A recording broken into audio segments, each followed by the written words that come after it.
esa concepción o autoconcepción que se tiene. Pero bueno, finalmente posiblemente ya en la práctica, teniendo una institución objetiva, pueda resultar relevante esta modificación, pero mientras tanto pues sí se muestra, al menos para la mayoría de los operadores, como pues una modificación poco afortunada, una modificación hasta cierto punto aberrante, el que se pretenda dar de esa forma. Y bueno, pues continuando con las propuestas, viene algo que va como en la misma sintonía: descubrimiento probatorio de la defensa en audiencias preliminares.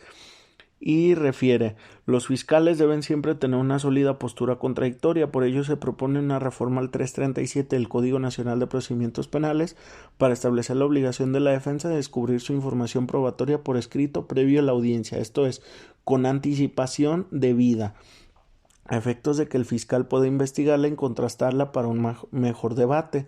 Esto propiciaría equilibrio e igualdad procesal y daría oportunidad al juez de tener mayor y mejor información para emitir determinaciones. Nos parece que la redacción actual del último párrafo del 337 generó un gran desequilibrio en perjuicio de los derechos de las víctimas, al abrir la posibilidad de que la defensa ocupe más tiempo para el descubrimiento y establecer al contrario para aquellas y el MP un plazo determinado para el descubrimiento. De ahí que se propone suprimir el último párrafo del 337 del Código Nacional. Entonces, la propuesta en concreto, como se adelanta, sería para establecer dentro de dicho precepto legal, siendo un párrafo que establecería: el descubrimiento probatorio del imputado y la defensa es aplicable a todo el proceso donde se pretenda debatir alguna cuestión incidental o de fondo, y se propondría, como ya se adelantaba, una derogación del último párrafo de este artículo. Aquí nuevamente pues es parte como de esa errónea victimización que pretende realizarse, donde pues se trata de ejemplificar que el sistema es muy injusto, que genera condiciones muy favorecedoras para la defensa y que, contrario a ello, en el caso del Ministerio Público, pues debería de haber un mayor equilibrio, que no darle ventajas indebidas a la defensa. Entonces, pues, ¿qué es lo que se busca? Pues afectar, minar, limitar en ciertos segmentos el derecho a la defensa y pues concebir como cierta supremacía de la igualdad por encima del derecho a la defensa, cuando realmente pues no tendrían por qué ser elementos autoexcluyentes. Sin embargo, pues esa es la propuesta que se estaría dando, y pues vamos viendo en su momento qué es lo que se considera al respecto. Algo que no encaja dentro de lo que se señala es el hecho de que pues dentro de la exposición se trata de referir que con la debida oportunidad, pero pues finalmente, ¿qué es lo que va a pasar? O sea, supongamos que se llega a la audiencia inicial, se le hace entrega de los registros con cierta anticipación, 2, 3, 4 horas al Ministerio Público, de datos de prueba que va a aportar la defensa, y el Ministerio Público solicita más tiempo, pues entonces, ¿qué es lo que va a pasar? O sea, o se va a violar el límite establecido de 72 o 144 horas en contra del imputado, o se van a señalar audiencias como con cierta anticipación para por si queda tiempo para dárselo al Ministerio Público y que pueda investigar, o en su caso pues van a querer a la postre reformar para que el Ministerio Público también tenga su propio plazo constitucional, y después de que la defensa tenga 72 horas, que el Ministerio Público le den 72, o si la defensa pide 144, le damos al MP 144 después, y después va a llegar algún criterio que diga: no, es que la defensa es la última que tiene que tener el plazo, y se le van a volver a dar otras 72 o 144, y va a ser un sistema de plazos ampliados infinitos, hasta que pues alguno de los dos contendientes prevalezca en la última palabra o en el último segmento para investigar. Entonces pues también tratan de orillarnos a cuestiones absurdas que no tendrían por qué tener esa razón de ser dentro del sistema, cuando pues claramente, así como se dice que el Ministerio Público es una institución objetiva, pues en teoría también la defensa tiene que ser objetiva. Entonces, si el Ministerio Público investigó, tuvo su oportunidad, tuvo su tiempo, encontró elementos, pero los elementos encontrados por la defensa predominan, esa teoría del caso es más sofisticada para esa audiencia inicial y se puede advertir que no hay elementos para vincular o incluso que se actualice alguna excluyente responsabilidad, ¿por qué tendríamos que nuevamente decir no, espérate otra oportunidad al MP para que investigue más? Entonces son cuestiones también absurdas. Vamos con los últimos puntos.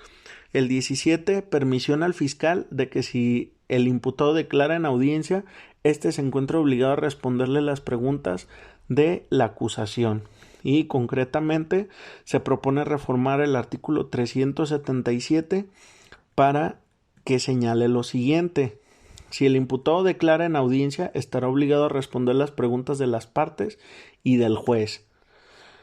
Entonces, prácticamente, ¿qué es lo que se pretende con esto? Violentar el artículo 20 constitucional, reinterpretarlo de una manera indebida, porque no es una correcta interpretación del 20 constitucional. Contrario a ello, la práctica que se ha venido dando, en la que el imputado decide qué preguntas contestar y cuáles no, pues es el régimen más protector del derecho a la no autoincriminación, y pues prácticamente se pretende minar con una norma procesal que obviamente pues a la postre va a ser considerada dicha disposición o dicha actuación contraria a la Constitución, pero pues mientras tanto se van a estar violando derechos en un afán de aplicar el código y en un afán de quien con cierto reduccionismo diga que no pueden aplicar una norma del código. Entonces, pues esos van a ser los efectos. Claramente me parece terrible esta apuesta, no abona en nada, no es cierto que vaya a esclarecer los hechos. Entonces, pues solamente es como otra vez la victimización de que es que el sistema es muy injusto porque el imputado le permite no contestarme y yo tengo que sacar información. Entonces, ese tipo de argumentos que se dan dentro de la propuesta pues tampoco abonan en nada al sistema, y pues también es otra propuesta un tanto negativa. Luego, excepción por lectura para incorporar a juicio. ¿Qué se propone prácticamente? El 386 reformarlo. Es al precepto que hacía referencia cuando estaba haciendo mención de la propuesta de la prueba anticipada, y concretamente lo que se buscaría pues es algo similar a la prueba anticipada, es decir, extender los supuestos para establecer como una fracción tercera que pueda incorporarse por lectura en los casos en que víctimas sean mujeres de delitos cometidos por razón de género o naturaleza sexual, y en contra de niños o niñas que estos sean testigos de los hechos, y además cuando existiera algún indicio de que el acusado tenga vínculo con algún grupo de delincuencia organizada y exista dato de prueba que por esa circunstancia el testigo no se individualice correctamente, se niegue a firmar el registro de su declaración o no quiera presentarse a la audiencia a declarar. En este caso se podrá incorporar por lectura los testimonios respectivos o bien las informativas policiales que contengan su dicho. Cualquiera de estos supuestos deberá ser debidamente acreditado en cualquier etapa para su admisión y será sujeta a un estándar de valoración igual a los demás. Pruebas desahogadas bajo los principios de inmediación y contradicción. También deberá quedar asentado la imposibilidad que se tuvo para recabar la prueba anticipada sobre dichos testimonios. Terrible lo que se está proponiendo. Es una completa aberración que en un sistema de libre valoración de la prueba, ya ahora una norma que regula un régimen de excepción, que es la incorporación por lectura, quiera decir que tienes que valorar igual a un testigo anónimo, a un testigo fantasma, a un testigo que no va a ir y no va a firmar y ni va a revelar su identidad y que los jueces lo tengan que valorar igual. Completamente absurdo, terrible, violatorio del 20 constitucional. Creo y me atrevo a decir que de las 21 propuestas esa es la más terrible. Pero bueno, esperemos que no pase. Esperemos que si pasa haya un pronunciamiento pronto por parte de la Corte. Haya una impugnación por la CNDH, que lo veo poco probable, pero que se haga algo en contra de esta norma. Es terrible eso que se está proponiendo y pues ya no voy a reiterar los argumentos que señalé cuando me refería a la prueba anticipada. Opera algo similar, es un régimen de excepción y no se tiene que abusar de él, y dentro de lo poco bueno, pues en ocasiones se requieren ciertas herramientas. Cuando se habla de delincuencia organizada, pues sí, derecho penal del enemigo, pero llegar a esos extremos tampoco. Luego, el 19. Investigar más allá de la investigación complementaria para efectos de refutación. Esencialmente, ¿qué es lo que dice? Lo que ya adelantaba cuando hacía referencia al artículo, en este caso 291, perdón, sería el 390. Y pues esto que el Ministerio Público pueda seguir investigando para efectos de la refutación, algo que realmente pues el código ni siquiera lo necesita decir, porque pues muchas veces se da una judicialización por unas personas, pero continúa la investigación por lo que ve a otras personas, otros coautores, otros copartícipes, o por ejemplo en los casos de desaparición, pues continúa la investigación de la búsqueda de un desaparecido. Es decir, en ese tipo de temas, pues que se agote la investigación complementaria, alguien tiene que seguir investigando, eso no cierra plenamente la investigación por lo que ve al exterior de ese proceso que se ha formalizado. Entonces realmente pues es algo que ni siquiera tendría que estarse discutiendo. 20. El tribunal de debate tendrá la obligación de notar que se acreditaron los hechos y si son de naturaleza penal distinta deberá reclasificar de oficio.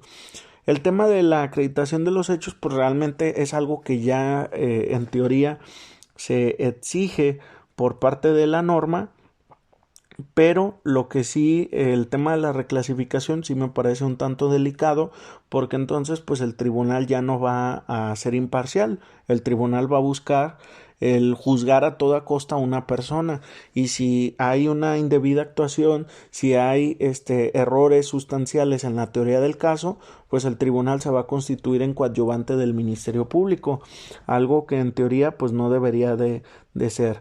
Que se propone agregar que el juez o tribunal de enjuiciamiento deberá reclasificar el delito en la sentencia en caso de que el hecho probado constituya un delito diverso al argumentado por el MP.